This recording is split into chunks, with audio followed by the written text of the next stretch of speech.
ሰላም ጤና ይስጥልን እጅጉን የተወደዳችሁና የተከበራችሁ የአዲስ ስፖርት ቤተሰቦቻችን እንደምን አላችሁልን? ከእናንተው ከሆነው ከአዲስ ስፖርት የዩቲዩብ ቻናላችን አዳዲስ ስፖርታዊ ጉዳዮችን ልናካፍላችሁ እነሆ ዛሬም በድጋሚ ተገናኘን። ስለምታደምጡን፣ ስለምትከታተሉን ቆይታችሁም ከኛ ጋር ስለሆነ እጅጉን ከልብ አድርገን ነው የምናመሰግነው። በዛሬ ፕሮግራማችን የተለያዩ ስፖርታዊ ጉዳዮችን ወደ እናንተ እያደረስን ቆይታን የምናደርግ ይሆናል። ከነዚህ መካከል ትልልቆቹን የአውሮፓ ክለቦች የተመለከቱ እጅግ በርከት ያሉ ስፖርታዊ ጉዳዮችን ነው ወደ እናንተም የምናደርሰው። ከነዚህ መካከል ማንቸስተር ዩናይትድ፣ አርሰናል፣ ቼልሲ፣ ሊቨርፑል፣ ሪያል ማድሪድ፣ ባርሴሎና፣ ሌሎችም የአውሮፓ ታላላቅ ክለቦችን የተመለከቱ ስፖርታዊ ጉዳዮችን እያነሳን ቆይታን እናደርጋለን። ፏድ ባህሩ የዛሬውን ፕሮግራም እየመራው ከእናንተ ጋር ቆይታን አደርጋለሁ። ቪዲዮአችንን ላይክ ቻናላችንንም ሰብስክራይብ እያደረጋችሁ ከኛ ጋር ቆይታን አድርጉ። ያላችሁን ሀሳብ አስተያየቶች በሙሉ ኮሜንት ቦክስ ላይ ልታጋሩን ትችላላችሁ። በተለይ ስምና አድራሻችሁን እየጠቀሳችሁ ደግሞ ሀሳቦቻችሁን ብትጽፉልን እኛም መልሰን ወደ እናንተው ለማድረስ ያመቸናል። ሀሳቦቻችሁን ጻፍ ልታደርጉልን ትችላላችሁ። ከመሸጋገሪያ በኋላ በድጋሚ ተመልሰን እንመጣለን። አብራችሁኝ ቆዩ።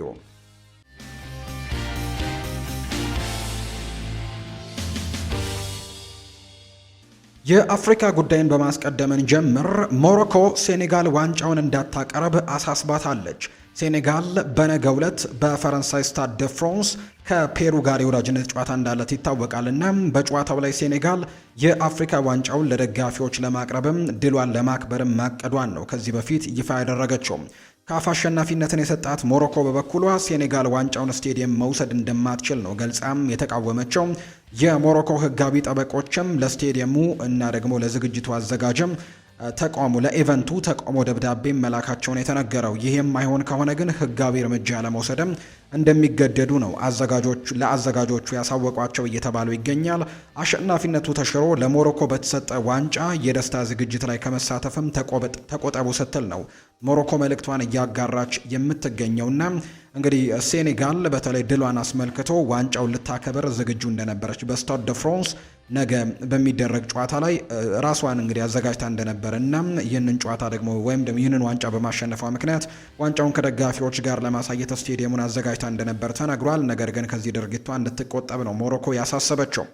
ዛሬ የአፍሪካ ዋንጫ ቅድመ ማጣሪያ ጨዋታ ይደረጋል። ሀገራችን ኢትዮጵያ እኛውን ስቱዲዮ በገባንበት ሰዓት ጋር ከሳኦ ቶሜና ፕሪንሲፔ ጋር በሞሮኮ አልአብዲ አልጀዲድ ስቴዲየም ጨዋታቸውን እያደረጉ ይገኛሉ። መልካም ውጤት ለኢትዮጵያ ብሔራዊ ቡድን እንዲገጥማቸው ነው የምንመኘው ልጆቻችን። ከዛ ውጭ ግን ከውጤቱ ጋር በተያያዘ ግን ነገ ጠዋት በሚኖረው ፕሮግራማችን ሰፋ አድርገን ወደ እናንተም የምናቀርበው ይሆናል።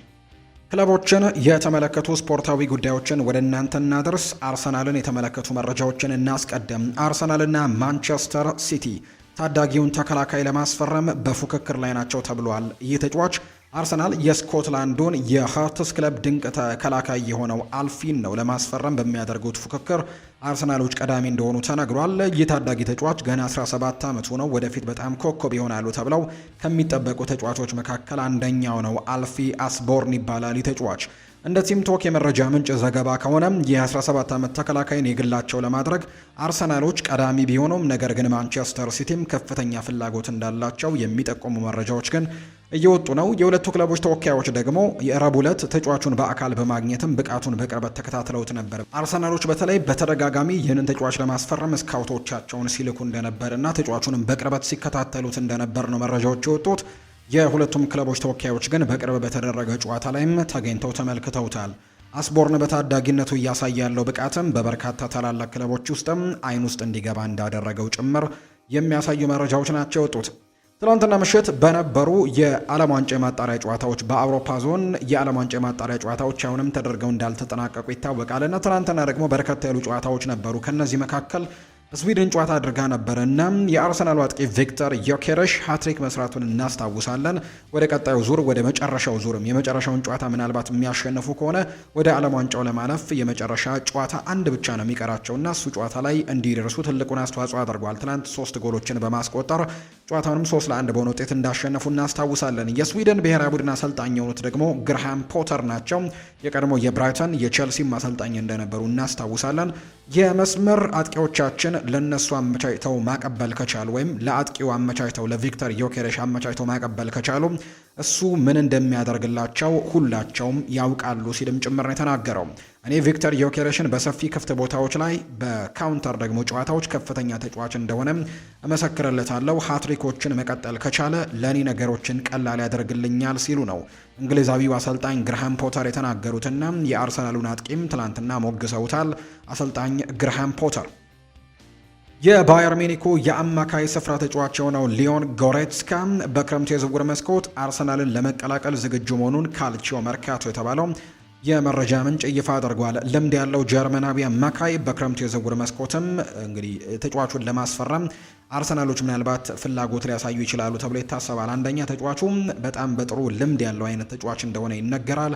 ከዛ ውጪ የዋንጫም በደንብ ልምድ ያለው ተጫዋች ነው። በባየር ሚኒክ በርከት ያሉ ስኬታትንም እንዳስመዘገበ በደንብ የምናውቀው አይነት ተጫዋች ነው እና ለአርሰናሎች ምንም እንኳን እድሜው የገፋ እንኳን ቢሆን ጥሩ ነገሮችን ለጥቂት ዓመታት አገልግሎት መስጠት እንደሚችል የሚያሳዩ መረጃዎች ይወጣሉ። አርሰናልም ባለፈው የጥር ተጫዋቾች የዝውውር መስኮትም ለማስፈረም እንቅስቃሴ ካደረጉባቸው በተለይ ሚኬል ሜሪኖ መጎዳቱን ሲያውቁ ለማስፈረም እንቅስቃሴ ካደረጉባቸው ተጫዋቾች መካከል አንደኛው ነው ሊዮን ጎሬትስካና በቀጣይ በክረምትም የሚጠበቅ አይነት ንግግር ይሆናል ተብሎ ይታሰባል። ጎሬትስካ በውድድር ዘመኑ ማብቂያ ላይ ደግሞ በተለይ ነፃ ተጫዋች መሆኑ ወይም ምንም አይነት ክፍያ የማይፈጸምበት መሆኑ ደግሞ ለአርሰናል በጣም ተመራጭ ያደርገዋል ተብሏል። ይህም ቀጣይ መዳረሻው የት ሊሆን እንደሚችል የሚወሩ ወሬዎችን ከፍ አድርጎ እያስነሳ ይገኛል። ታላላቅ ክለቦች እሱን ለማስፈረም እያደኑ ነው የሚገኙት።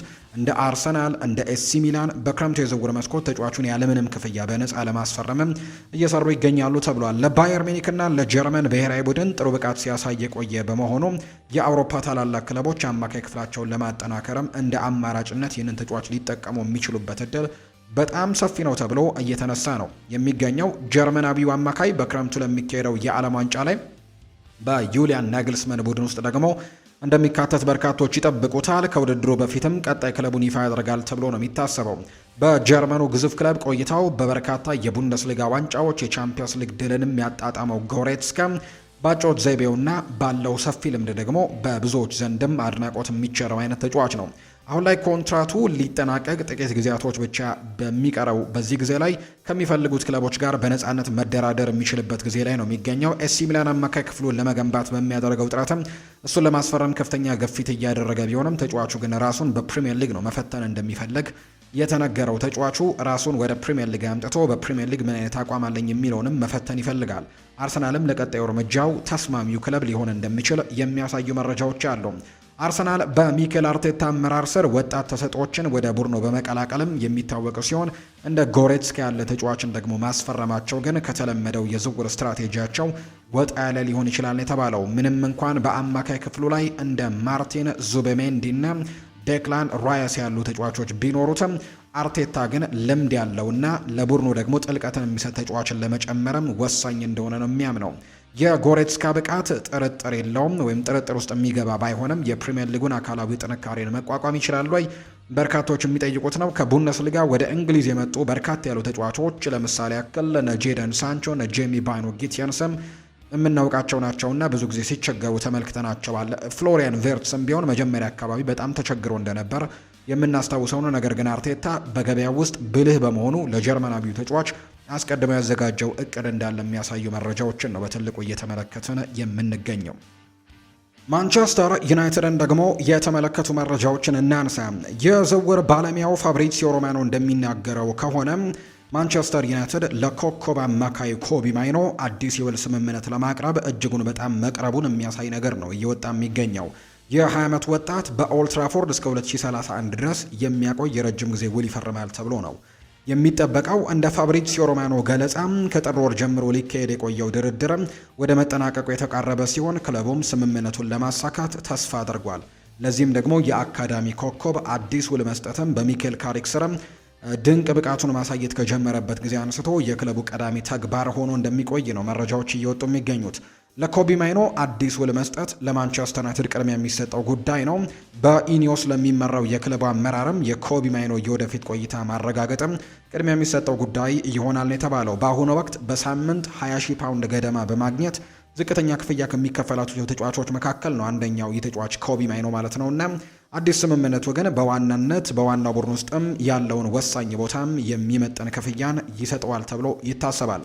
የ5 ዓመት የውል ማራዘሚያ ወይም ተጨማሪ 1 ዓመት የማራዘምም እድል ያለው ስለሆነ ከጥቂት ወራት በፊት ከክለቡ ሊለቅ ይችላል ተብሎ ለታሰበው ተጫዋች ትልቅ ሽልማት ነው ይሆንለታል ተብሎ የሚጠበቀው። ፋብሪዚዮ ሮማኖ እንደጠቆመው ከሆነ ክለቡ የአውሮፓ ተቀናቃኞችን ፍላጎት ለመከላከል ሲልም የውል ስምምነቱን የውድድር ዘመኑ ከመጠናቀቁ በፊትም ለማጠናቀቅ ቆርጧል የሚል መረጃ ጭምር እየወጣ ይገኛል።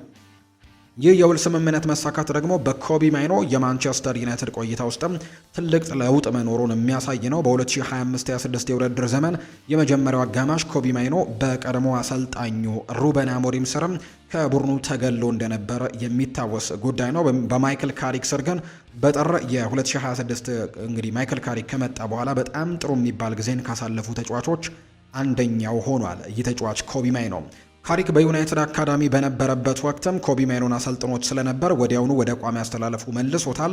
ካሪክ የ4-2-3-1 አስተላለፍን በመጠቀም አማካይ ክፍሉን በኮቢ ማይኖ መረጋጋትና ኳስን የማስተላለፍ ብቃቱ ጋር በደንብ እንግዲህ ጥሩ ነገሮችን መስራት ችሏል። በካሪክ አመራርም ዩናይትድ ካደረጋቸው 10 ጨዋታዎች 7ቱን በማሸነፍ በፕሪሚየር ሊጉ ወደ 3ኛ ደረጃ ላይ መቀመጡን የምናስታውሰው ነው።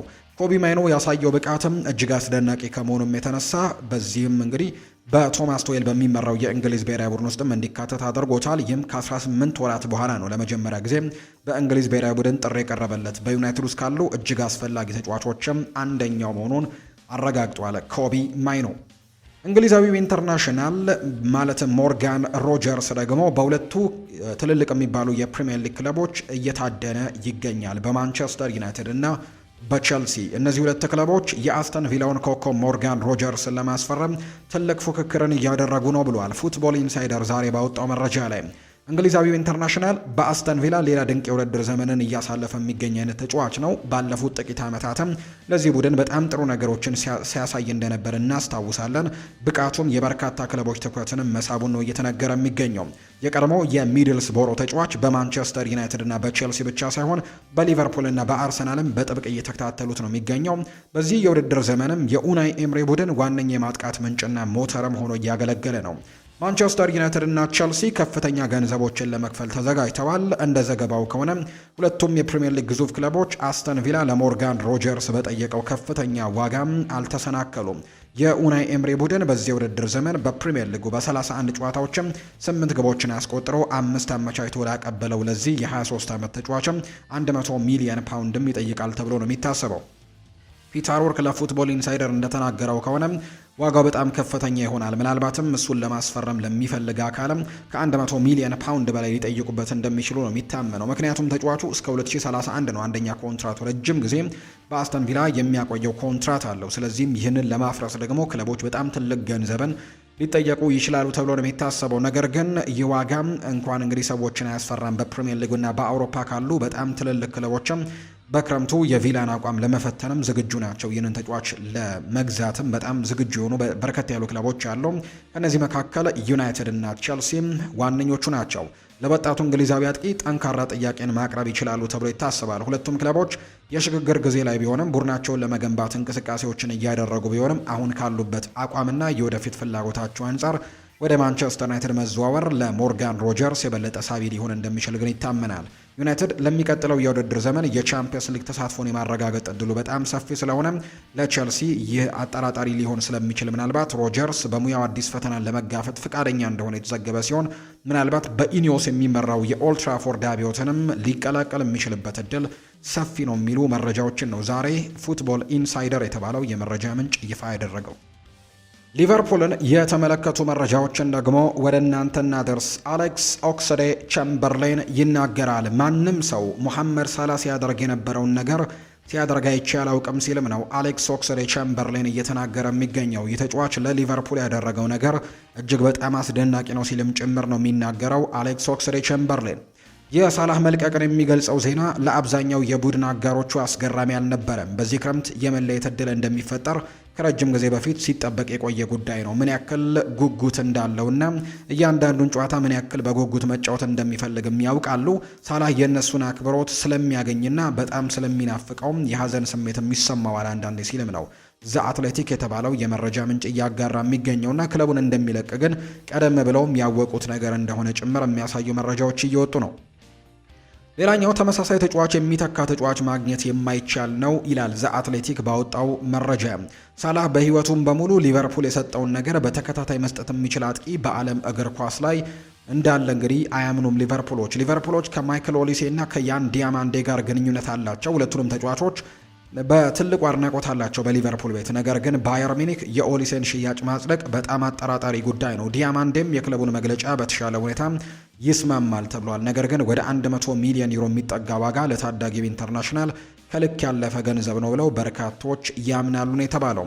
በዚህ ክረምት ክፍያን ከመጠበቅ ይልቅ በነፃ ዝውውር እንዲለቅ መወሰናቸው በደጋፊዎች መካከል የክርክር ርዕሰ ጉዳይ ሆኗል። ሊቨርፑል በክረምቱ ይህንን ተጫዋች በነፃ እንደሚለቀው ይታወቃል። 1 ዓመት ኮንትራት አለው። ከሳዑዲ አረቢያ 50 እና ከዛ በላይ ሚሊዮን ፓውንዶችም እየቀረበላቸው እንደሆነ ይታወቃል። ነገር ግን ሊቨርፑሎች ተጫዋቹን በነፃ ለመልቀቅ ወስነዋል የሚሉ አይነት መረጃዎች መውጣታቸውን ተከትሎ ክርክር ተነስቷል በደጋፊዎቹ ዘንድ። ነገር ግን የሳላ የደሞዝ ጥያቄን ከግምት ውስጥ በማስገባት በሰኔ ወር ላይ 34 ዓመት ለሚሞላው ተጫዋች የዝውውር ክፍያ ለመክፈል ፍቃደኛ የሚሆን ቡድን ላይኖር ይችላል ተብሎም ገምተዋል። ሊቨርፑል በሴፕቴምበር 2023 ከሳዑዲ ፕሮ ሊግ ክለብ አልኢቲሃድ የቀረበለት የ150 ሚሊዮን ፓውንድ ጥያቄ ውድቅ ካደረገ በኋላም ሳላ ከሄደ በነፃ እንደሚሆን ለረጅም ጊዜ ሲጠበቅ እንደቆየም የሚያሳዩ መረጃዎች ናቸው የወጡት። ሳላ በነፃ ዝውውር እንዲለቅ ከኤፍኤስጂ ጋር የተደረገው ንግግር የመራው ደግሞ ሪቻርድ እንደነበር ነው የተነገረው። የአንፊልድ ከፍተኛ ደረጃ ላይ የሚገኙ ሰዎችም የሳላን የተደራሽነት ሪከርድም ባለፉት 9 ዓመታት ውስጥ እጅግ አስደናቂ የሆነበት አንዱ ምክንያት ያለው አስተሳሰብና እያንዳንዱን ጨዋታ ለመጫወት ያለው ከፍተኛ ፍላጎት እንደሆነ ነው የሚያምኑት። በተለይም በሳምንት ወደ 400,000 ፓውንድ የሚጠጋ ቋሚ ደሞዝና ከፍተኛ ጉርሻዎችን የሚያገኝ የክለቡ ከፍተኛ ክፍያ ያለው ተጫዋችን በመሆኑ እሱን ደግሞ እንደ ቡድን ተጫዋች ሆኖ ማቆየትም ሁልጊዜም ከእውነታው የራቀ ነገር እንደነበር ጭምር የሚያሳዩ መረጃዎች ናቸው እየወጡ የሚገኙት። ኤፍኤስጂ ምንም እንኳን አርኔ ስሎት ጫና ውስጥ ቢሆኑም እሱን መደገፋቸውን ግን አሁንም ይቀጥላሉ ተብሏል። ሆኖም ግን ተጨማሪ መሰናክሎች ከተከሰቱና በደጋፊዎች መካከል አለመረጋጋት ከቀጠለ ይህ ውሳኔ ከአሁኑ እስከ ውድድር ዘመኑ መጨረሻ ድረስም ይፈተናል ወይ የሚለው ጉዳይ መታየት ያለበት እንደሆነ የሚያሳዩ መረጃዎች ናቸው እየወጡ የሚገኙት። የቼልሲን ጉዳዮች እናንሳ። ቼልሲ የሪያል ማድሪድ የዝውውር እቅድን ለማደናቀፍ በሳምንት የ400,000 ፓውንድ ክፍያንም ለማቅረብ እየተዘጋጀ ነው። የቼልሲው አማካይ የሆነው ኤንዞ ፈርናንዴስ እንደ ሪያል ማድሪድ እና ፓሪስ ሰን ዠርሜን ያሉ ክለቦች ኢላማ እንደሆነ ይታወቃል። ይህ የ25 ዓመት ተጫዋች በፕሪሚየር ሊጉ እጅግ ድንቅ ብቃትን እያሳየ የሚገኝ ሲሆን ታላላቅ ክለቦችን እሱን ለማግኘት መፈለጋቸው ምንም አያስደንቅም። ተጫዋቹ በክረምቱ ሪያል ማድሪድን ለመቀላቀል ፍቃደኛ ሊሆን እንደሚችልና ወደ ፓሪስ ሰን ዠርሜን መዘዋወርም ለሱ በጣም ተስማሚና ሳቢ ሊሆን እንደሚችል እየተነገረ ነው። ቲም ቶክ ባወጣው ዘገባ መሰረት ቸልሲ ተጫዋቹን በክረምቱ የመሸጥ ምንም አይነት እቅድ የሌለው ሲሆን በክለቡ ደግሞ እንዲቆይም ደግሞ ለማሳመን ከፍተኛ ክፍያ ያለው ኮንትራትም ለማቅረብ ተዘጋጅተዋል የሚል መረጃ ነው የወጣው። ይህንን የዓለም ዋንጫ አሸናፊ በክለቡ ለማቆየትም ጥቅማ ጥቅሞችን ጨምሮ በሳምንት ከ400,000 በላይ ለመክፈል ፍቃደኛ ናቸው። ፈርናንዴዝ በክለቡ እንዲቆይ ማሳመን ይችሉ እንደሆነ ግን ወደፊት የሚታይ ጉዳይ ነው። በአሁኑ ወቅት ግን እርሱ በቦታው ላይ በዓለም ላይ ካሉ ምርጥ ተጫዋቾች አንደኛው መሆኑ ምንም ጥርጥር የለውም። አሁንም ገና ወጣት በመሆኑ በአሰልጣኞች እገዛና በልምድም ደግሞ ይበልጥ እየተሻሻለ ይሄዳል። ዓለም አቀፍ ደረጃውን የጠበቀ አማካይ ለመሆን የሚያስፈልጉት ሁሉም ብቃቶች ያሉት ቸልሲ ለዋንጫዎች ለመፋለም ቁርጠኛ ከሆነ እንደሱ ያለ ደግሞ ጥራት ያለው ተጫዋችን ማጣት በጣም ከባድ ይሆንባቸዋል። ሁኔታው እንዴት እንደሚቀጥል ወደፊት የሚታይ ነው የሚሆነው። ሪያል ማድሪድ ለቡድኑ የፈጠራ ችሎታና መረጋጋትን የሚጨምር የመሃል ሜዳ ተቆጣጣሪ የሚፈልግ ሲሆን የቼልሲ ኮከብ ደግሞ ለነሱ ተመራጭ ይሆናል ተብሎ ነው የሚጠበቀው። በተመሳሳይ ፓሪስ ሰን ዠርሜንም ሁኔታውን በቅርበት እየተከታተለ ነው የሚገኘው። እነርሱም በዓለም ላይ ካሉ ታላላቅ ክለቦች አንደኛው ሲሆኑ በቅርቡ የአውሮፓ ቻምፒየንስ ሊግና የሊግ ዋንጫንም አሸንፈዋል። የቼልሲ ኮከብም በክረምቱ አዲስ ፈተናን ለመጀመር ዝግጁ መሆኑ ወደፊት የሚታይ ነው የሚሆነው። ሰማያዊዎቹ ቼልሲዎች ግን የሽግግር ወቅት ላይ የሚገኙ በመሆኑ ለዋና ዋና ዋንጫዎችም ለመወዳደር የሚያስፈልጋቸው ደረጃ ላይ ገና እንዳልደረሱ ነው መረጃዎች የጠቆሙት። ሪያል ማድሪድን የተመለከተ መረጃን እናንሳ። ሮናልዶ ለፍሎሬንቲኖ ፔሬዝ ይፋዊ ጥያቄን አቅርቧል። በትላንትናው ዕለት ከኢኤስፒኤን የወጡ መረጃዎች እንደሚያሳዩት ከሆነ ክሪስቲያኖ ሮናልዶ ልጁ ጁኒየር በሪያል ማድሪድ አካዳሚ እንዲሰለጥን ለፍሎሬንቲኖ ፔሬዝ ልዩ ጥያቄ እንዳቀረበ ተነግሯል። ፔሬዝም ለሮናልዶ ያለውን አክብሮት በመግለጽም ጥያቄውን ወዲያውኑ ተቀብሏል የሚል መረጃ ነው የወጣው። የ15 ዓመቱ ክሪስቲያኖ ጁኒየር በሪያል ማድሪድ በ16 ዓመት በታች ቡድን ውስጥ ወይም ደግሞ በተለያዩ ነገሮች ውስጥም ሊካተት እንደሚችልና ጊዜያዊ ልምምድ መጀመሩም አሁን ላይ ተረጋግጧል። ሆኖም ግን ሮናልዶ አሁን ላይ ከደረሰበት የጡንቻ ጉዳት በማገገሙ በማድሪድ ከተማ ላይ እንደነበር ይታወቃል። ልጁም በዚያው ቆይታው የአካል ብቃቱን እንዲጠብቅና ከፍተኛ ሌቨል ካላቸው ተጫዋቾች ጋር እንዲለማመድም ነገሮች ተመቻችተውለታል የተባለው። ምንም እንኳን አሁን ላይ ለልምምድ ብቻ ቢሆንም አንዳንድ ዘገባዎች ግን ሪያል ማድሪድ የተጫዋቹን ብቃት እየተከታተለ እንደሆነና ወደፊት በቋሚነት ወደ አካዳሚ ወይም ወደ ላፋብሪካ እንዲቀላቀልም እንደሚችሉ ነው የጠቆሙት። በሪያል ማድሪድ አካዳሚ ውስጥ የማርሴሎ ልጅ ኤንዞ አልቬስ እና ደግሞ የሌሎችም የቀድሞ ክለቦ ልጆች የሚገኙ በመሆኑ የክሪስቲያኖ ጁኒየር መገኘትም ለደጋፊዎች ትልቅ ትኩረት ሊሰጠው እንደሚችል የሚያሳዩ መረጃዎች ናቸው ያሉት። ኬሊያን ኤምባፔ ትላንትና ምሽት ፈረንሳይ ብራዚልን 2-1 ባሸነፈችበት የወዳጅነት ጨዋታ ላይ ግብ ካስቆጠረ በኋላ የግሉን አስተያየትም ሰጥቷል። ይህ ጨዋታ ለኛ የወዳጅነት ጨዋታ አልነበረም፣ ያለንበት ደረጃን ለማየትም ያገኘነው እድል እንጂ ካሸነፈን በኋላም ጀብደኞች ያልሆንም፣ ምክንያቱም በሚቀጥሉት ጨዋታዎች ገና የምንማራቸው ብዙ ትምህርቶች አሉ። ከኛ እይታ አንጻር ይህ የወዳጅነት ጨዋታም ሆነ የዓለም ዋንጫ የፍጻሜ ጨዋታ አልነበረም። ሁለታችንም ራሳችንን ለመፈተሽ የተዘጋጀልን ጨዋታ ብለን ብንወስደው የሚስማማ ይመስለኛል ሲልም ጭምር ነው የተናገረው ኬሊያን ኤምባፔ ሲናገር። የእንግሊዝ ብሔራዊ ቡድን አሰልጣኝ ቶማስ ቱሄል አሌክዛንደር አርኖልድ ያልጠሩት ከጨዋታ ዘይቤያቸው ጋር ተያይዞ መሆኑን ይፋ አድርገዋል። አሰልጣኙ አሁን ላይ በቀይ መስመር ቦታ ላይ ከትሬንት አሌክዛንደር አርኖልድ ይልቅ ሌሎች ተጫዋቾችን እንደሚያስቀድሙ ነው ያረጋገጡት። በአርኖልድ ብቃትና እስካሁን ባሳካው ነገር ጥርጣሬ የለኝም ያሉት ቶማስ ቱሄል እሱን ሳይመርጡ መቅረት ግን በጣም ከባድ ውሳኔ ነበር ሲሉ የተናገሩት። ነገር ግን አሁን ላይ ከአርኖልድ በበለጠም ለእኛ ጨዋታ የሚሆኑ ተጫዋቾች ያሉ፣ እነሱን እንጠቀማለን ሲሉ ነው አሰልጣኝ ቶማስ ቱሄል የሚናገሩት። ቶማስ ቱሄል በቅርቡ የጃሬል ኳንሳን መጎዳት ተከትሎ ለቤን ዋይትም ጥሪ ማቅረባቸውን የምናስታውሰው ጉዳይ ነው። የፍራይበርጉ ግብ ጠባቂ የሆነው ኖህ እንግዲህ ከዚህ ተጫዋች ጋር በተያዘም ወደ ቶትናም ሊያመራ የሚችልበት እድል አለ ተብሏል። ይህ የ23 ዓመት ተጫዋች ቀደም ሲል የፕሪሚየር ሊግ ትልቅ አድናቂ መሆኑን እና በእንግሊዝ መጫወት እንደሚፈልግም ገልጾ ነበር።